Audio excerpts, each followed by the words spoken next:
மா தண்ணி வருதா? வண்டியை கழுவ போறேன். ஒரு வார்த்தை கேட்க ஒரு வருஷம் காத்திருந்தேன். வாடா வாடா, வருஷத்துக்கு இப்படி ஒரு ஃபங்க்ஷன் வரணும்னா நான் குளிக்கிறேன். ஊத்து ஊத்து, அப்படிதான் மூஞ்சிலே ஊத்து.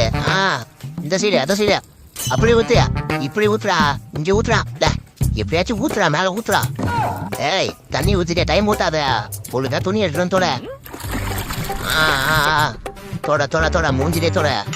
அங்க அங்க அங்கதான், கையில தொட, கால தொட. சிச்சி அங்க போகாத, கூச்சமா இருக்கு. காலில் தொட. சி மறுபடியும் அங்க ஓரம் பாருங்க. அங்க தொட. அப்படி அங்க வேணா, அங்க வேணா, கூச்சமா இருக்கல. ஊத்த ஊத்த, என்னடா கோமியமே தெளிக்க, மொத்தமா ஊத்துறா. மா துணூறு எடுத்துருவாமா, பட்டை பண்ணணும். வாடா வாடா வாடா, சீக்கிரம் வாடா. முன்னாடி 2 பட்டை, பின்னாடி இண்டிகேட்டர்ல 2 பட்டை, அதே மாசா நிப்பாட்டுறா, மாசா ரைடு போனோம். டேய் அங்க வேணாடா. டேய் ஏன்னா சீட்டெல்லாம் பட்ட போற. டேய் ஏன்னா பட்டை போட்டு இருக்க, இது ஏன்னா குளிப்பாட்டினா? டேய் இம்பார்ட்டல. A few